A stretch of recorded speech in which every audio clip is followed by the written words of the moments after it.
tal, amigas y amigos de Cancionistas? Bienvenidos a nuestra primera entrevista de este 2023. Estamos muy contentos de tener en entrevista a una gran artista, una gran cantante, gran cantautora, nacida en la Ciudad de México, pero radicada desde hace ya muchos años en Los Ángeles, California, en Estados Unidos. Démosle la bienvenida a Cristina Avaroa. Un gustazo tenerte aquí en este espacio con Cancionistas, Cristina. Igualmente, Rodrigo, aparte de sentirme súper honrada de poder compartir esta plática con tus seguidores y con la gente de Cancionistas, está padrísimo saber que es la primera entrevista del 2023, así que súper contenta. Y yo creo que nos va a dar mucha suerte esta entrevista. Sí. Aunque los problemas técnicos no nos dejan del todo, pero lo importante es tener tu testimonio y tener Gracias. Tu voz y que la gente te conozca en pantalla. Gracias. Híjole, ¿por dónde empezar? Hay muchos temas que quiero abordar contigo. El primero, pues de lo más reciente que ha ocurrido, que es esa nominación al Grammy Latino, que es tu segunda nominación, si no mal recuerdo, al Grammy Latino, en este corte de canciones que tienes de música infantil. Ya más adelante hablaremos del corte de música infantil y juvenil, pero en esta ocasión quiero que nos platique de esta nominación y cómo te has sentido pues cantándole a los pequeños. Mira, es algo que todo como ha sucedido en mi vida ha sido de una manera espontánea. Me tomas por sorpresa de empezar a hablar de eso pues, en una parte de cuando terminé Berklee, de estudiar música en Boston, y por alguna razón hicimos una producción para niños en México que fue El Club de Gaby, que fue inmensamente potente y conocido, gracias a Dios. Hicimos 2 discos con Gaby Rivero, fueron muy, muy conocidos, y ese fue el inicio de mi experiencia para componer música para niños. Y yo me enamoré de haber hecho esos 2 proyectos, me enamoré de haber visto la reacción de los niños. Yo creo que los niños son sumamente honestos y ellos no te van a decir que les gusta algo cuando no les gusta. Entonces, eso que vivimos con esa música fue muy impresionante para mí. Y, y a partir de esos 2 proyectos, te digo que me enamoré de componer música para niños y yo me quise seguir por ahí. Pero la cosa es que Gaby dejó de hacer esos proyectos por otros compromisos que tuvo más adelante. Entonces yo me quedé muy acelerada con ganas de seguir y en ese momento creé algo que se llama Danilo y Chapis. En su momento llevamos Danilo y Chapis, digo llevamos porque somos Alejandro, mi hermano y yo, llevamos Danilo y Chapis a Televisa y conocimos por fortuna a Rocío Campo, que la acababan de nombrar directora de Televisa Niños, y en ese momento ella tenía Plaza Sésamo. Entonces ella escuchó el proyecto de Danilo y Chapi, sabía que veníamos del Club de Gaby y dijo, los conozco perfecto, sé de su trayectoria, me encanta Danilo y Chapis, pero tengo Plaza Sésamo, que es para el mismo mercado, no les puedo firmar Danilo y Chapis, pero quiero que compongan música para mí para Plaza Sésamo. Entonces, Danilo y Chapis lo guardamos en un cajón y Rosy nos abrió una puerta, el mismo Danilo y Chapis nos abrieron una puerta espectacular, que como dices tú, después abordaremos el tema de las novelas infantiles, ¿no?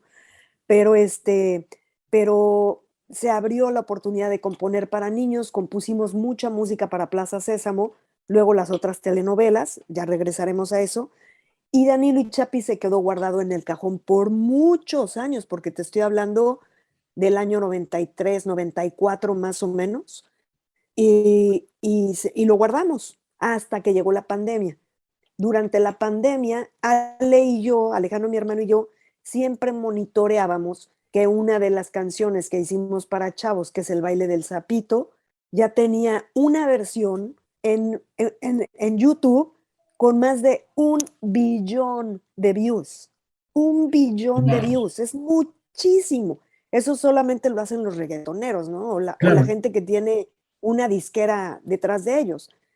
Y cuando vimos eso, yo le dije a Ale, ¿qué hacemos? ¿Le damos nuestras canciones a esta gente para que hagan covers o qué hacemos? Y Ale me dijo, no, es el momento de sacar nuevamente a Danilo y Chapis.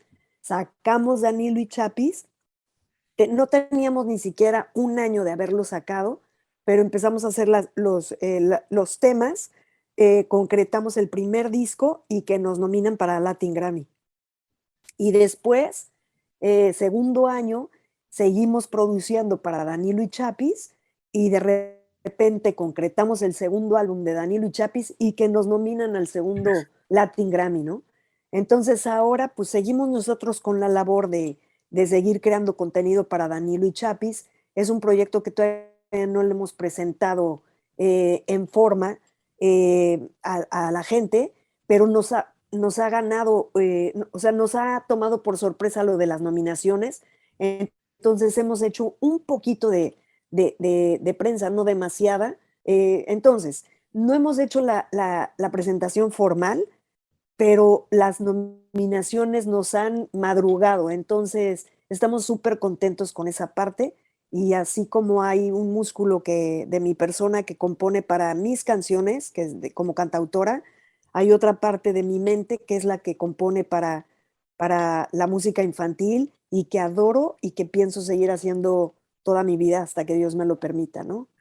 Justamente quería comenzar la entrevista hablando de esto, porque de repente tarareamos canciones que nos pasan en la radio o en la televisión y no sabemos quiénes son los compositores, ni sabemos, ¿no?, ni el productor. Hay muy poca curiosidad por parte de la gente por investigar ese tipo de información y de datos, ¿no? Entonces, seguramente todas las personas que han seguido la entrevista hasta este momento se darán cuenta que El baile del sapito pues, es una canción extremadamente famosa y que tú eres coautora.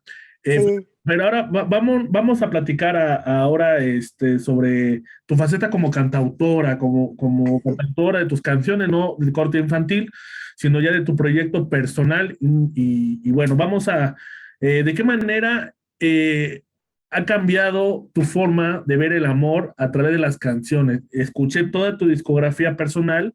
Gracias. Sin ti me muero, pasamos al Te amo desde el alma, ¿no? Que Sí. son dos conceptos completamente, uno igual no tan inmaduro y otro ya más maduro, ¿no? Querer con el alma, y el otro es si me dejas me muero, ¿no? Digamos que, Sí. ¿cómo ha ido cambiando tu concepto del amor a través de estas canciones como cantautora? Mira, te voy a contar un poco de cómo ha nacido todo esto. Bueno, cómo ha cambiado mi manera de pensar. Yo creo que los cantautores vamos creciendo sobre la marcha, vamos madurando temáticas. Obviamente esto yo lo empecé más o menos en la misma época en la que estábamos haciendo el Club de Gaby. También me tomó por sorpresa, no era algo que yo pensaba que yo tenía o que yo iba a hacer. Yo vengo de una familia en la que todos estamos involucrados en la industria de la música y algunas personas de las que me siguen tengo la fortuna de que es gente que ha seguido a mi hermana mientras estuvo en Pandora. Ella es Liliana, ella formó varios años, estuvo en Pandora durante varios años y gente que ha encontrado la similitud entre ella y yo, saben que soy su hermana y los he adoptado a esa gente y me siento muy afortunada, ¿no? Mi hermana es totalmente, como le encanta que la vean, es muy, muy extrovertida y yo soy muy introvertida. Entonces, todo esto es algo que yo no me imaginaba que yo traía conmigo. Mira, me voy a ir un poco más atrás. No dejo de ver esto, estoy en casa de mis padres y esta es mi primera guitarra. ¡Wow, qué bonita! Chiquitita, está obviamente hecha pedazos, pero es chiquita. Yo aprendí a tocar guitarra cuando yo tenía 6 años. Después fue pasando el tiempo, tocaba un poco con un maestro, pero me dieron clases básicas. Después en algún momento tomé un poco de guitarra clásica. Después en algún momento estudié en el CIEM en México y de ahí surgió la oportunidad de aplicar para Berklee. Nunca me imaginé que me dieran una beca. Me dieron una beca y me fui a estudiar a Boston 2 años becada por Berklee. Cuando terminé Berklee, yo tenía pensado regresarme a México y por alguna razón decidí, me dieron la oportunidad de quedarme legalmente 1 año en Los Ángeles. Entonces yo me fui a Los Ángeles, perdóname, me dieron la oportunidad de quedarme legalmente en Estados Unidos 1 año. Y yo, en lugar de quedarme en Boston, me fui a Los Ángeles, y ahí, esto fue en el 91, en el 91. 91. Wow. Wow. Y yo me fui por un año. Resulta que de las primeras personas que yo conocí ahí y con quien empecé a trabajar inmediatamente fue Juan Carlos Calderón.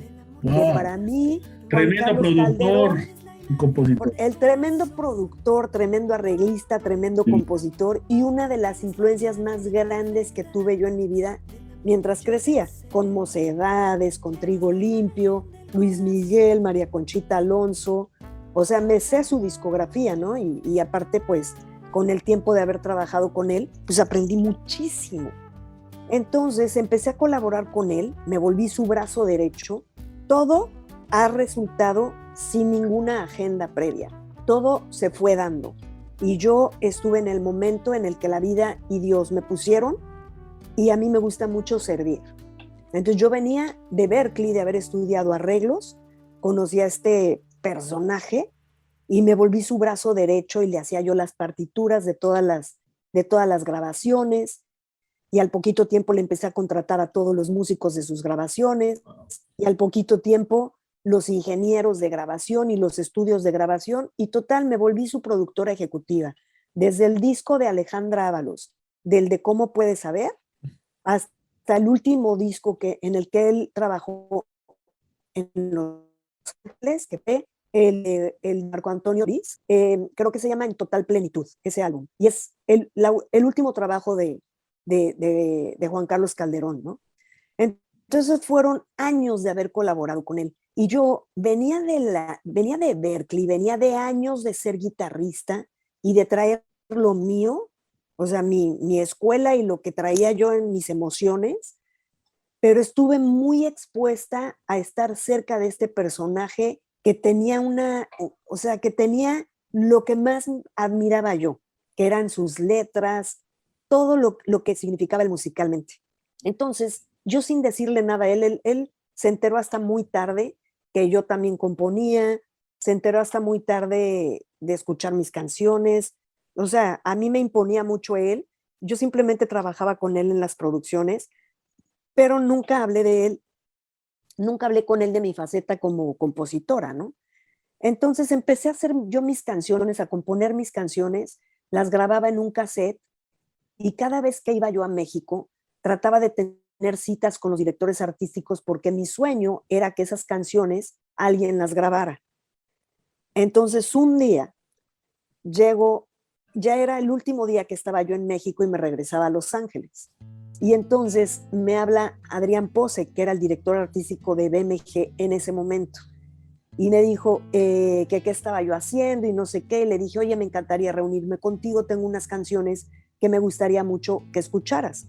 Y entonces nos reunimos, me acuerdo perfecto, en el Garabatos de Polanco, y yo traía mi Walkman de cassette con mis audifonitos y mi cassetcito ahí con mis demos, yo con guitarra, ¿no? Y entonces empiezo a platicar con él, y me dice, ¿qué me traes? Y le dije, quiero que escuches esto. Y empieza a escuchar, y me dice, ¿qué es esto? Y le dije, pues son mis canciones. Y me dice, ¿pero tú las compusiste completas? Y le dije, sí. Y me dice, ¿quién toca guitarra? Y le dije, soy yo. Y me dice, ¿quién canta? Y le dije, soy yo. Y me dice, Cristina, vos sos cantautora. Y fue la primera vez que yo me puse esa camiseta en mí. Yo nunca ni me lo imaginé, ni lo pensaba, ni era lo mío.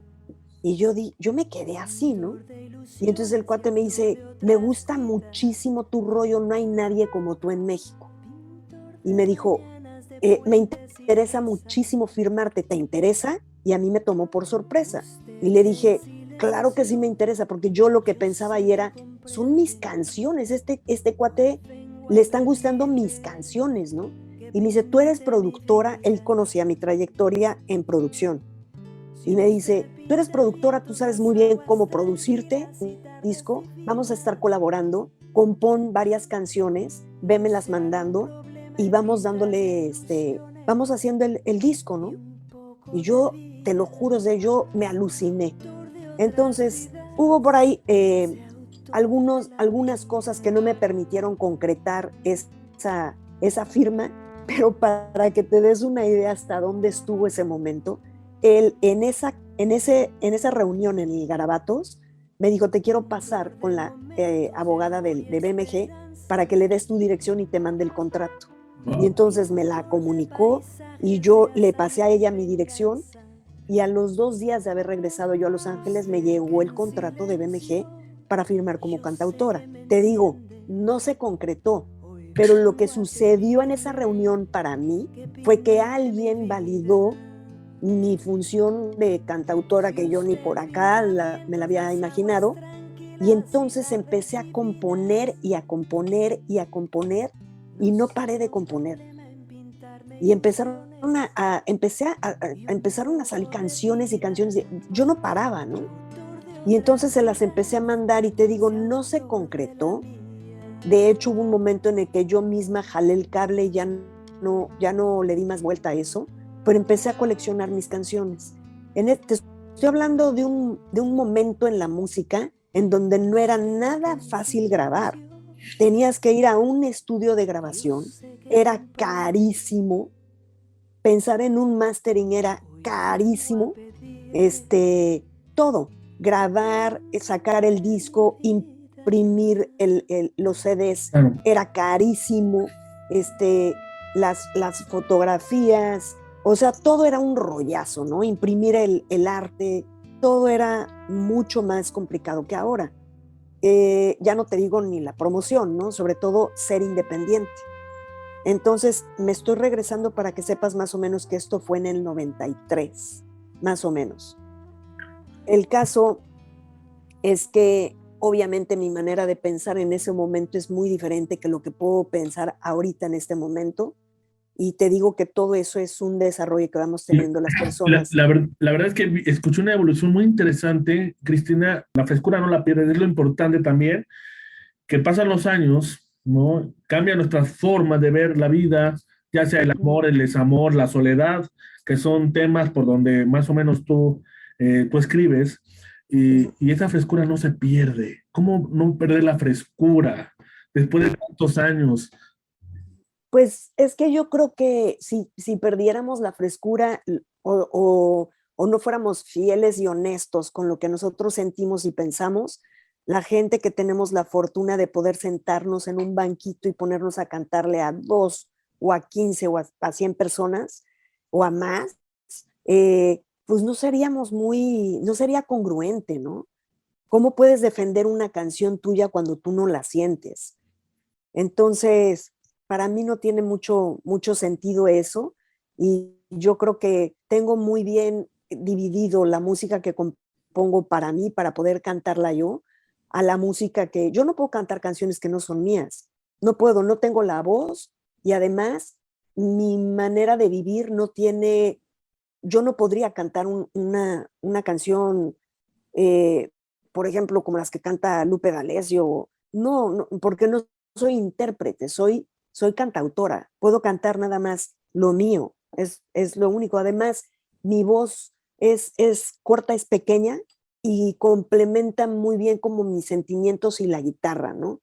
Está todo dentro de un rango muy, muy Cristina Baroa, no sé. Y aparte, algo que pude darme cuenta de tu estilo, de tu instrumentación, es que es muy minimalista, muy acústica, muy íntima. Sí. Y eso se aprecia mucho en el disco de Studio Sessions, que bueno, nuestros amigos y amigas que nos están escuchando, dense un clavado a Spotify, Cristina Baroa, búsquenla y escuchen Studio Session. Es unas sesiones que Cristina hace con sus canciones, pero instrumentalmente es demasiado íntimo, acústico, hay guitarras, de repente hay un sax, hay un contrabajo, si no mal recuerdo. Entonces, es como si te cantara Cristina en la sala de tu casa.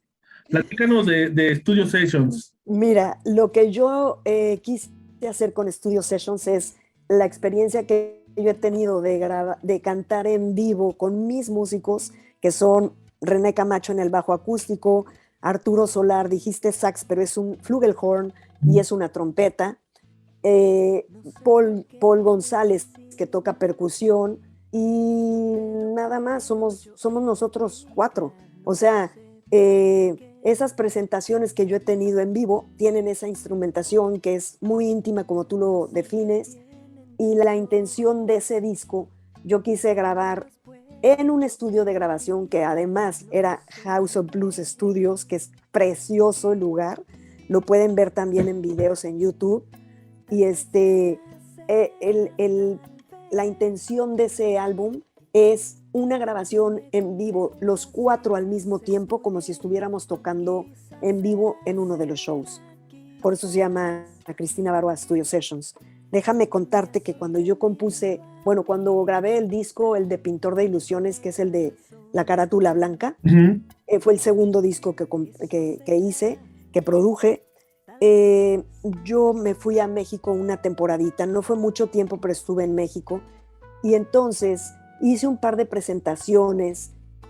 Claro, no, en México pues no he tenido el tiempo de poder hacer mucha promoción, entonces pues no, hice un hard rock también te estoy hablando de hace bastante tiempo, pero hice en la planta de luz me presenté, y yo le había mandado al maestro perdóname, Armando Manzanero, que era gran amigo mío. Yo le produje a Armando Manzanero el álbum de Nada Personal. Esa producción, él me la encargó a mí y yo le hice toda esa producción. Entonces yo tenía una relación preciosa con el maestro Manzanero. Yo estuve en México, ya viendo a lo de Nada Personal, porque es importante que sepan esto. Yo estuve en México con él y él en su piano me estuvo diciendo las ideas de lo que quería para ese disco.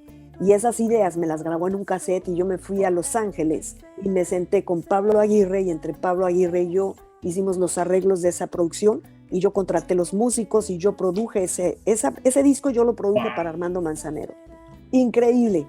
El caso es que, pues como yo tenía esta relación con el maestro Manzanero, un día le mando a su oficina mi disco que estaba recién horneado y demás, y yo nunca me imaginé que me iba a responder ni nada, ¿no? Y un día contesto mi celular en México y de repente me dicen, quiero hablar con Cristina, habla Manzanero. Y yo dije, Armando, ¿cómo estás? ¿No? Y me dice, acabo de recibir un paquete precioso. Me dice, está divinamente presentado. Y me dice, es una producción que me encanta porque son 2 o 3 instrumentos, hiciste maravillas con eso. Y me dice, qué importante es no sobreproducir las canciones. Claro, menos es más. Me dijo, tus canciones, me dice, son bellas. Y me dice, y aparte haces que nos metamos a la canción, no nos distraes con producción. Y eso para mí fue el halago más grande del mundo. Esa llamada, yo de verdad la voy a agradecer toda mi vida. Le dije que me iba a presentar en la planta de luz, le dije que me encantaría invitarlo, pero que yo no quería que él se sintiera comprometido. Me dijo, yo ahí voy a estar, yo ahí voy a estar. Y le dije, oye, Armando, pues si vas a estar, perdóname y no te quiero comprometer, pero si pudieras, me encantaría que fueras mi padrino, ¿no? Y me dijo, cuentas conmigo. Y le dije, mira, para que no te agobies y no tengas que estar, yo corro la presentación, y en el momento en el que yo te vea llegar, te presento y ya tú subes al escenario, y para que te puedas ir en cuanto tú quieras, ¿no? Yo quería que él se sintiera cómodo, no quería ser una molestia, ¿no? Pues el maestro Manzanero llegó desde el principio de la presentación y se fue al final. Y me presentó. Y fue, o sea, para mí son cosas inolvidables, imagínate. Sí, no, entonces te digo, he tenido unas experiencias increíbles. Mi carrera no ha sido 100% cantautora, porque me han sucedido otras cosas en la vida que son con las que yo he vivido. Además es algo muy extraño porque, por ejemplo, en Los Ángeles tengo algo que no tengo en México a nivel cantautora, y en México tengo algo que no tengo en Los Ángeles. Entonces, no termino de tener el lugar perfecto, ¿sabes? No he tenido el tiempo. Ahora sí que te divides en esa dualidad, ¿no? Exactamente. Y la verdad es que yo insisto que la gente escuche ese disco de sesiones en Spotify, se va a llevar una gran sorpresa. Ya lo dijo bien Armando Manzanero, sin tantos elementos se pueden hacer grandes cosas y tener un sonido auténtico y un estilo. Ahora te quiero preguntar respecto al estilo. Tú como creadora, como productora, como compositora, arreglista, ¿en qué momento un artista puede darse cuenta de que está forjándose un estilo en cada disco? ¿Y en qué momento puede decir, creo que me estoy repitiendo como autora? Creo que no encuentro muchas variantes para decir las cosas y musicalmente creo que estoy sonando igual. ¿En qué momento podemos decir que un artista se repite y en qué momento podemos decir que está forjando un estilo? Pues es muy interesante tu pregunta. Yo creo que es difícil de saberlo, sobre todo cuando eres cantautor, porque pues no sé ni qué ejemplos ponerte para no ofender absolutamente a nadie, ¿no? Pero tú escuchas a cualquiera de los cantautores que todos inmensamente conocemos, un Pablo Milanés, gente que es muy específica, y tú oyes una canción de Pablo Milanés y va a ser Pablo Milanés forever. Y a lo mejor su evolución fue como letrista o como, porque el estilo de canciones fue básicamente muy similar, pienso, y además pues también la instrumentación siempre fue muy similar. Sus presentaciones no tenían una gran producción, eran siempre 4 o 5 instrumentos y no más que eso, ¿no?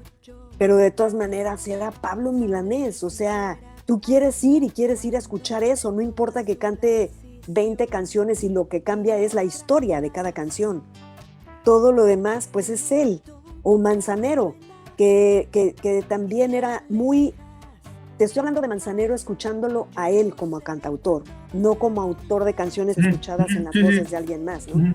Tú ibas a un concierto de Manzanero y era Manzanero, y era una preciosidad, o sea, increíble, ¿no?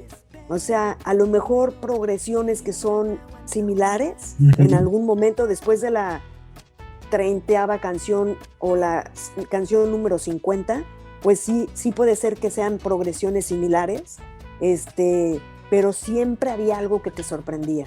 Siempre, como por ejemplo cuando Nada Personal, cuando la de Por Debajo de la Mesa, Acaricio tu rodilla. O sea, yo no creo que exista nadie que pueda poner esas palabras en una canción y que la canción suene tan fina como lo hizo él, ¿no? Entonces, pues yo creo que los que nos dedicamos a esto, y obviamente guardando la distancia de las personas a las que acabo de mencionar, yo creo que pues nada, simplemente obedeces a lo que tú tienes como inquietud, hablar, decir, sin pensar si te vas a repetir o no. Yo creo que simplemente fluyes y lo haces, ¿no? Si te soy sincera, yo tengo 2 discos en donde no sé si hay similitud, porque hay canciones como por ejemplo tengo una que se llama Noches en la Alhambra, que no sé por qué la compuse. Tengo otra que se llama Mi Faraón, que tampoco sé por qué la compuse. Son historias que me llegan y que de repente siento la inquietud de hablar de eso. Hay otras que obvio sí sé por qué las compuse, y en este disco de Studio Sessions tomé de los 2 discos anteriores lo que más me gustaba, y de esos dos discos hice estas versiones en el estudio con los músicos en vivo. Y en esta ocasión estoy tratando de promover el trabajo porque como te estaba mencionando, no he tenido tiempo de hacer promoción en México como a mí me gustaría. Por eso agradezco tanto tu espacio, ¿no? Hay veces en que nosotros escuchamos canciones que pasan en la radio, en la televisión, y que a veces no nos preguntamos quiénes son los autores. Y es interesante cómo prácticamente las telenovelas infantiles en Televisa, prácticamente tus canciones junto con otros autores, pues prácticamente le dieron continuidad a una generación. Estoy hablando que será 10 años, no sé, más o menos, ¿no? Sí, es. Es interesante cómo es que las canciones infantiles de esas telenovelas, pues lograron tener mucho éxito Cuéntanos brevemente sobre este capítulo en tu vida. Terminando Plaza Sésamo, los primeros temporadas de Plaza Sésamo con Rosy Ocampo, a Rosy le dieron la división de Televisa Niños, ya más formalmente, y le dieron la primera telenovela que fue El diario de Daniela con Daniela Luján. Y ella quiso mantener a su equipo de producción. Ella, sinceramente y gracias a Dios, estaba encantada con nuestro trabajo porque, pues sí, Alejandro y yo somos muy apasionados de la manera de trabajar y ponemos nuestro corazón absolutamente en todo lo que hacemos, ¿no? Entonces, Alejandro es mi hermano el menor. El caso es que empezamos a hacer la música de El diario de Daniela y tuvo éxito. Entonces, a Rosy dieron su segunda telenovela y luego la tercera y la cuarta y vinieron Amigos por Siempre, Cómplices al Rescate, Alegrijes y Rebujos, Misión SOS, no recuerdo qué más, Código Fama. Fue una tras otra y tras otra y tras otra, y encontramos una manera de trabajar en donde no solamente quisimos hacer música que fuera padre para los chavos. Yo creo que los chavos estaban muy desatendidos y nosotros pusimos atención especial en ellos para hacer canciones que fueran padres para ellos, pero que también sabemos que los papás son los que se tienen que chutar la música en sus coches. Habló de antes de que existiera Spotify, porque fue cuando salieron estas novelas. Y entonces, o sea, no había manera de escuchar a menos de que fuera en CD o en el coche, en tu casa o así nada más. No había todo lo que hay ahora, ¿no? Entonces tratamos de hacer música que también les gustara a los papás y creo que lo hicimos bastante bien porque funcionó, a la gente le encantó. Además, Alejandro, mi hermano, pues la neta es que sí tiene una mente brillante. Y a él se le ocurrió que cada vez que terminábamos las novelas, hacer el cierre de las novelas, conciertos en vivo, y por ejemplo, la de Amigos por Siempre, el final de esa novela se hizo en vivo en el Azteca, y fue impresionante. Entonces, tú imagínate como autor, estar en el Azteca escuchando tus canciones cantadas por todos los niños de México que caben en un Azteca. Esa sensación, pues, por más que yo componga canciones, eso nunca lo voy a tener yo sola con mi guitarra. Entonces, te lo juro que ha sido muy apasionante. Alejandro fue el que tuvo la fortuna de haber hecho las audiciones de esta generación de chavos de donde salió Diego Boneta, Belinda, Jos Favela, Gerardo Ortiz. Son varios chavos que salieron de esa generación. Miguel Martínez, no digo más nombres porque la verdad no quiero omitir, y hay muchos chavos que son muy, muy talentosos, ¿no? Y por ahí, por todos lados yo veo, de hecho sigo a estas redes de chavos que son generación Televisa, niños y cosas así, porque es padrísimo ver cómo todos estos chavos que ahorita ellos son los que ya empiezan a tener hijos y son los que empiezan a escuchar Danilo y Chapis, claro, que es nuestro nuevo proyecto para niños, ¿no? Mi querida Cristina, se nos está acabando el tiempo aquí en Zoom, pero ha sido un gusto platicar contigo porque es muy importante todo lo que nos estás contando, ¿no? Gracias, Rodrigo, yo te lo agradezco muchísimo. Invito a toda la gente que te escucha y te sigue, que sigan mi música, los invito a escucharla, ojalá que les guste. Es un sueño para mí poder haber hecho Cristina Barúa Studio Sessions, lo comparto con todos ustedes y ojalá que sea de su agrado. Pues te mando un fuerte abrazo, Cristina, un gusto conocerte, platicar contigo. Igual. Y pues estamos en sintonía, te agradezco muchísimo. Y gracias a Rafael Lara de Cuando Cuentas Cantos, que es nuestro productor desde hace ya 4 años en este proyecto. Pues un abrazo fuerte y por acá seguimos. Muchas gracias. Hasta luego. Hasta luego, bye. Bye.